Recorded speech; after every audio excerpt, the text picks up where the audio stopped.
மூத்த பத்திரிகையாளர் தராசு ஷியாம் இணைப்பில் இருக்கிறார். பேசலாம். வணக்கம் சார். வணக்கம். முதலமைச்சர் மு.க. ஸ்டாலினோடு ஓ பன்னீர்செல்வம் சந்திப்பை நிகழ்த்தி இருக்கிறார். பல்வேறு கேள்விகளை எழுப்பியிருக்கிறது.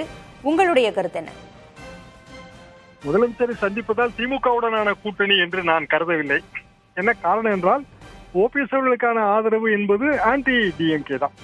அதாவது அதிமுக 1972 திமுகவுக்கு எதிரான ஒரு கட்சி. திமுகவுக்கு எதிர்ப்பு வாக்கு வங்கி என்னவோ அது அதிமுகவுக்கு கிடைக்கணும். இப்போது அதை பலரும் பகிர்ந்து கொள்கிறார்கள், அப்படித்தானே தவிர அந்த பிரைமா அந்த ஓட்டு வங்கி அதிமுகவுக்கு தான் கிடைக்கும். எனவே கூட்டணி என்று போனால் திமுக கூட்டணியில ஓபிஎஸ்க்கான இடம் என்ன, எத்தனை இடம் கிடைக்கும், அவருடைய இருக்கிற பிற எம்எல்ஏக்கள், இப்போ ஒருத்தநாடு வைத்தியலிங்கம் அதுக்கு தயாரா இருப்பாரா, இப்படியான பல கேள்விகள் எழுகின்றன. ஆனா ஓபிஎஸ்க்கு பொலிட்டிக்கல் அட்வான்டேஜ் இருக்கு. அவர் அரசியல்ல பேசுபொருளா இருக்காரு. கிட்டத்தட்ட 2017 பேசுபொருளா இருந்தது தர்மயுத்த காலத்துல. இப்போதான் மீண்டும் அப்படியான ஒரு முனைப்பு தெரியுது. ஆளுங்கட்சி ஒரு பயணம் போவதற்கோ அல்லது அவர்களை திரட்டுவதற்கோ ஆளுங்கட்சியோட தயவு தேவை. அதே நேரத்தில் நலம் விசாரித்தல், ஒரு பொதுவான அரசியல் சம்பிரதாயம் இதுல குறைய வைக்கல. அப்படித்தான் ஓபிஎஸோட இந்த நகர்வை நான் பார்க்கிறேன். ஏன்னா காலையிலே ஒரு தடவை பார்த்தாச்சு, அப்பவே நல்லா விசாரிச்சிருப்பாரு. மாலையிலும் பார்க்க வேண்டும் என்றால் அவர் காலையில பார்க்கும்போது நான் மாலையில உங்களை வீட்டுல நேரில் சந்திக்கிறேன்னு கேட்டிருக்கலாம், அல்லது முதலமைச்சரே வாங்கல ஈவினிங் பேசுவோம் என்று சொல்லியிருக்கலாம், நமக்கு தெரியாது. ஆக காலையிலும் சந்திப்பு மாலையிலும் சந்திப்பு, இதைத்தான் நம்ம முக்கியமா பார்க்க முடியும். இதன் மூலமாக ஓபிஎஸ் என்ன உணர்த்த விரும்புகிறார்?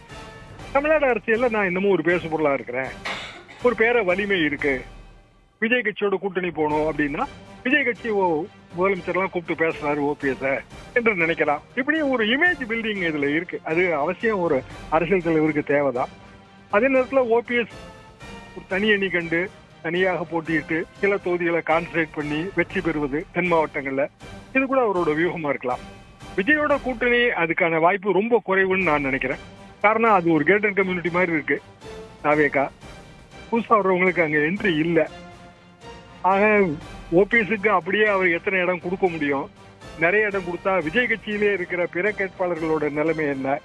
முதல் தேர்தல் அவர் தனியாக போட்டிட்டு பலத்தை அசஸ் பண்ணணும்னு அவர் இயல்பாக நினைப்பார். எனவே ஓபிஎஸ்க்கு அதுல பெரிய வாய்ப்பு இருப்பதாக தெரியவில்லை. திமுகவுக்கு பெரிய அட்வான்டேஜ் இருக்கு. என்னன்னா எல்லாரும் அவங்கள நாடுற மாதிரி, அதே நேரத்தில் திமுகவுக்கு எதிரான வாக்கு வங்கி எத்தனை முறை பிளவுபட்டாலும் அது திமுகவுக்கு லாபம் தானே, இப்படியான ஒரு எண்ணம் இருக்கிறது. ஆக ஒட்டுமொத்தத்துல இது ஓபிஎஸ்க்கு ஒரு வகையில பார்த்தா அரசியல் லாபம், அவர் பேசு பொருள். திமுகவுக்கு பெரிய அரசியல் லாபம், திமுகவுக்கு எதிரான வாக்கு வங்கி பிளவுபடுது.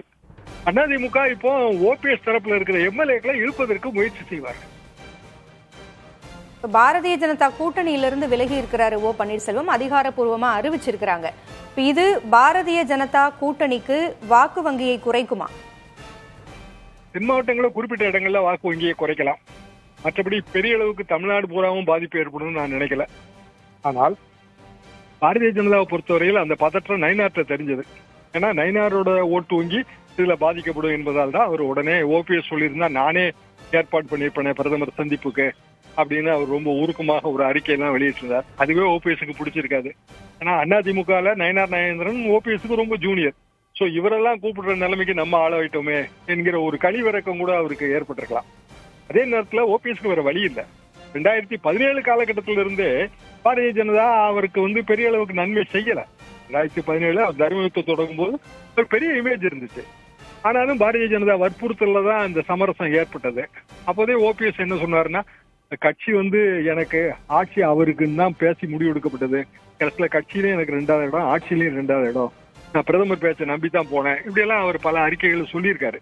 அப்படி இருக்கும்போது கிட்டத்தட்ட ஒரு 8 வருஷமா அவர் நினைச்சது பாரதிய ஜனதா கூட்டணியில எதுவுமே நடக்கல. இன்னும் சொல்ல போனால் ஒரே ஒரு எம்பி அவர் சன்னு அவர் ஜெயிச்சாரு. எல்லா கூட்டணி கட்சிக்கும் ஒரு மந்திரி பதவி நரேந்திர மோடி அவர்கள் கொடுத்தார்கள். ஆனால் அந்த ரவீந்திரநாத்துக்கு கொடுக்க விடாமல் அதிமுகவை தான் அதை தடுத்தது. அதுல எல்லாம் அவர் ரொம்ப காயப்பட்டிருந்தாரு. பிஜேபி நினைத்திருந்தால் கண்டிப்பாக அந்த எம்பி ஒரே ஒரு எம்பிக்கு மந்திரி பதவி கொடுத்திருக்கலாம், வற்புறுத்தி இருக்கலாம்னா அவர் மனசுல அந்த எண்ணங்கள் ஓடிச்சு. அது போக இப்போதுமே அதிமுக பாரதிய ஜனதா கூட்டணி அமித்ஷா அறிவிக்கிறார். அதுக்கு முன்பே ஓபிஎஸ் என்டிஏல தானே இருக்கிறாரு. என்டிஏ சார்பாக ஒரு போட்டியும் போட்டாச்சு. அப்படி இருக்கும்போது ஒரு ஒப்புக்காக கூட ஓபிஎஸோட எந்த கன்சல்டேஷனும் இல்லை. ஜனாதிபதி வேட்பாளராக முர்மு அவர்கள் நிற்கும் போது ஆதரவு கேட்டு வரும்போது ரெண்டு அணியுமே தனித்தனியா சந்திக்க வேண்டிய ஒரு நிலை தான் இருந்தது. இப்படியான சூழ்நிலையில் ஓபிஎஸ்க்கு பிஜேபி கூட்டணியில பெரிய வாய்ப்புகள் இல்லை. ஒருவேளை அதிர்ஷ்டம் கடைசி நேரத்துல இந்த முடிவு எடுத்தா ரொம்ப கஷ்டம். பிப்ரவரி மாசம் முடிவு எடுத்திருந்தாருன்னா அவர் என்ன பண்ணுவார் பாவம். ஆக 8 மாசத்துக்கு முன்பே முடிவு எடுத்தது அவருக்கு நல்வினை பயன் தான் நான் நினைக்கிறேன்.